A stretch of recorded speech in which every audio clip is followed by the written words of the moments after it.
So it's no secret that a lot of politicians have a young voter problem, perhaps because younger generations are coming of age in a completely startling new reality in our country's history, with crushing student loan debt, with record high inflation and an unaffordable housing market, with drastic climate change, with a constant headline about a mass shooting in a new city every few weeks. Oh, and during a global pandemic.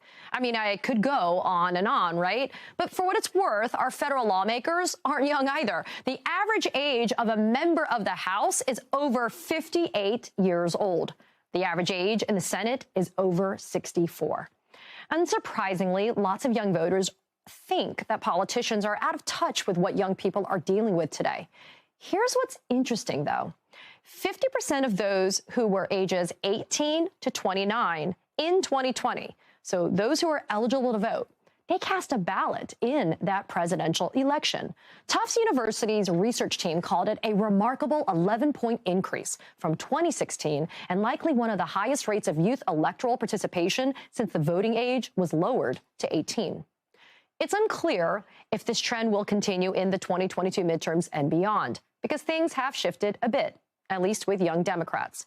A new poll from the New York Times and Siena College found that 94%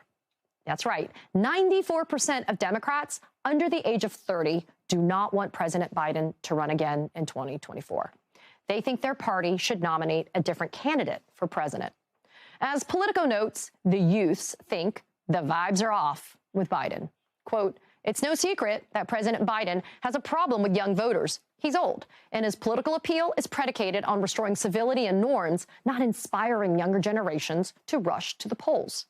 Joining me now to talk about this issue and what Democrats should be doing about it is Pennsylvania State Representative Malcolm Kenyatta. Malcolm, it is an honor to have you on the show today. I had these questions. I said, we've got to contact Malcolm because he'll have these answers. What do you think politicians need to be doing, especially President Biden, to get young voters to participate at the same levels, if not more? So I'm really excited to be with you, and thank you for talking about this. You know, I've said this to members of the president's team, and and I know he's going to watch this later or hear about it. Here's the reality: people are frustrated with Washington right now. And the any president is the ultimate symbol of Washington.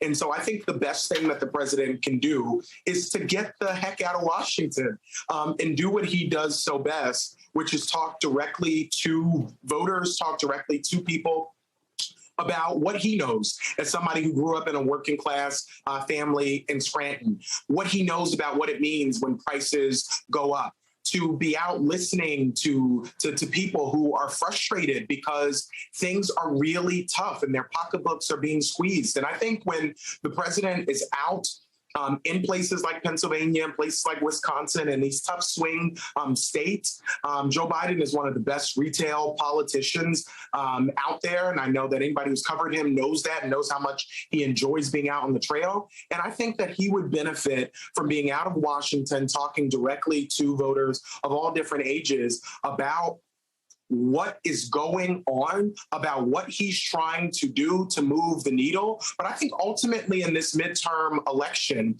people understand they're not judging by versus the almighty, they're judging by the alternative. And the reality is Republicans are running a campaign on forcing birth for victims of rape and incest, on prosecuting doctors, on allowing assault weapons to continue to be on our streets, of continuing to hand out big tax breaks to folks who are well off and well connected.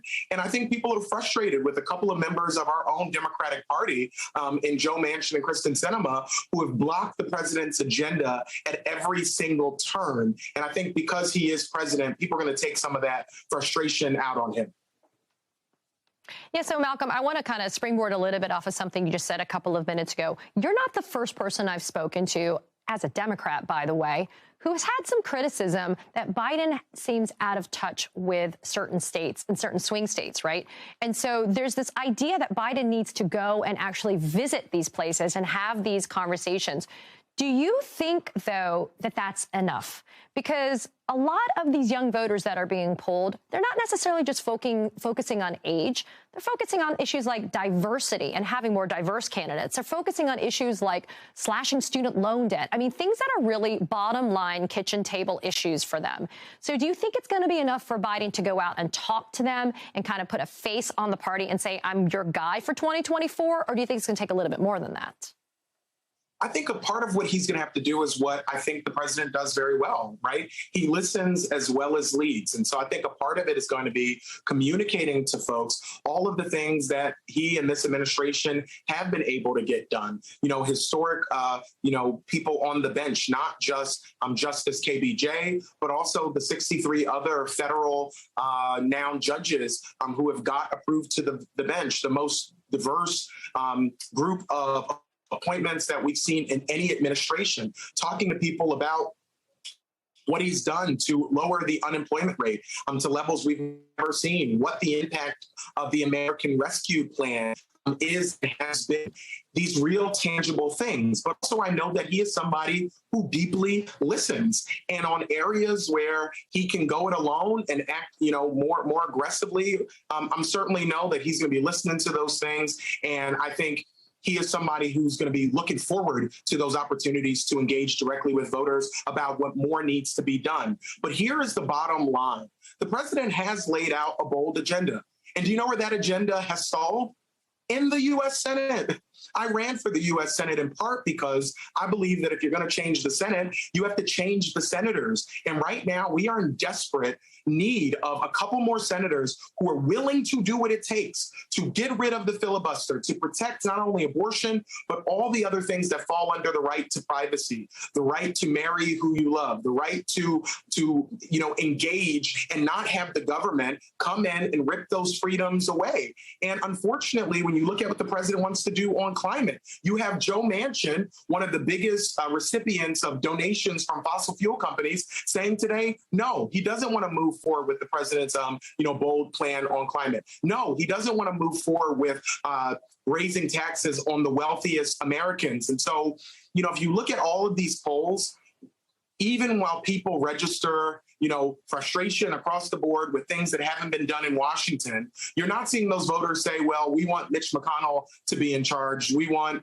Kevin McCarthy to be in charge. What we have to do as Democrats is talk about what it will mean in a tangible way to have a bigger, bolder majority, what it will mean for us tackling the climate crisis, what it will mean for us lowering costs for families, what it will mean for expanding affordable housing and dealing with the gun crisis that we're seeing. And I think, the president and the vice president, I know that they're going to be out there more and more and more. The vice president is actually going to be in Pennsylvania tomorrow talking about what the administration is trying to do from an executive level around abortion. And Katie, I'll just say quickly, one of the things they did do around abortion was say to hospitals that if you have a pregnant person who's dying in the emergency room, that you have to give them care. And that very rule is now going to be caught up in litigation because the Attorney General of Texas has, said he's going to challenge it in federal court. How disgusting and disgraceful. But he is not an outlier. That is what the Republican Party is about. So, Malcolm, quickly before I have to let you go, I want to talk about what you have been doing in your own backyard, because it's tough in Pennsylvania. You were part of an effort in the state legislature to remove homosexuality from Pennsylvania's criminal code.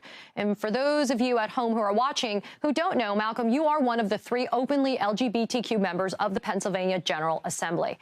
After this happened, you put out a statement that reads in part, "It's my hope that this will be another step towards destigmatizing LGBTQ plus individuals and protecting the community from possible future court decisions." Talk to us, Malcolm, about how this issue became even more urgent with the recent SCOTUS decision about abortion. Yeah, when Roe came down, my husband and I were in different rooms in the house. We both ran up to each other to say, "Hey, did you see that this happened?" And then we read the concurrent decision together, where Justice Thomas is talking about the need to reconsider and possibly overturn Lawrence v. Texas, which allows for same-sex individuals to be with the person that they want to be with in an intimate setting, reaffirming that right to privacy. He also talked about overturning gay marriage. And we very quickly had to call our attorney and say, how can we make sure, we are protected? My husband, who, when we got married, took my last name, went and actually, did that paperwork to, officially have that Kenyatta last name. And it's a very scary time because as we saw trigger laws with the overturning of Roe, if we see Lawrence v. Texas overturned, we could see a lot of states that still have sodomy and homosexuality in their crimes code. We could see trigger laws in those states go into effect. And this is things that we've also saw in Maryland, where a bookstore, local authorities there use these sodomy laws, which are still on the books, to try to shut down and penalize this local bookstore. And so this is a small step in so many ways, but because of how radical and out of touch the Supreme Court is, we know that this is a necessary step. Pennsylvania still bans homosexual marriage. That's something that I have a bill on that as well, that we're going to try to get that off the books. So no matter what the Supreme Court does, folks here in Pennsylvania at least are protected. But I will reiterate my strong message that we expand and reform the court, because that's one of the only things we're going to be able to do to fix this in the long run. Malcolm, we're going to have you back so we can talk about court and judicial reform, especially for SCOTUS. But I did want to say thanks for your passionate advocacy. You're doing it on a state level. I know you ran for the Senate. I know you're still giving your support to Fetterman and other Democrats in the state and across the nation. But you're right. All we need to do is move that needle in terms of a number. I hate to say it, but it does boil down to a number in the United States Senate. So I appreciate your advocacy and for you taking the time today. Representative Malcolm Kenyatta, thanks for being here. For you, Katie. Thank you so much. Thanks.